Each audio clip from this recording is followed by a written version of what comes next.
ನಡೀತಾ ಇರುವಂತದ್ದು ಏನು ಅಂತಂದ್ರೆ ಸಮೀಕ್ಷೆ ಅವರು ಬಂದಾಗ ಪೆನ್ಸಿಲ್ ನಲ್ಲಿ ಬರ್ಕೊಂಡು ಹೋಗ್ತಾ ಇದಾರಂತೆ.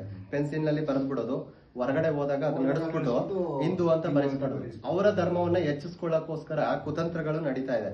ಆದ್ರಿಂದ ತಾವೆಲ್ಲರೂ ಕೂಡ ಸೂಕ್ಷ್ಮವಾಗಿ ಗಮನಿಸಿ, ಅವ್ರು ಬಂದಾಗ ಕೂತ್ಕೊಂಡು ಪೆನ್ನಲ್ಲೇ ಬರೆಯಮ್ಮ, ನೀನು ಧರ್ಮದ ಕಾಲಂನಲ್ಲಿ 11ನೇ ನಂಬರು ಲಿಂಗಾಯತ ಅಂತ ಬರಿ, ಜಾತಿ ಕಾಲಂನಲ್ಲಿ ಲಿಂಗಾಯತ ಅಂತ ಬರಿ. ಎರಡು ಕೂಡ ಲಿಂಗಾಯತ ಮನಸ್ಸಿನಲ್ಲಿ ತಾವೆಲ್ಲರೂ ಕೂಡ ಮೈಂಡ್ ಅಲ್ಲಿ ಇಟ್ಕೊಂಡ್ಬಿಡ್ಬೇಕು, ತಲೆಯಲ್ಲಿ ಇಟ್ಕೊಂಡ್ಬಿಡ್ಬೇಕು. ಲಿಂಗಾಯತ ಅಂದ್ಬಿಟ್ಟು ಇನ್ಯಾವುದೂ ಕೂಡ ಭರಿಸಬಾರ್ದು.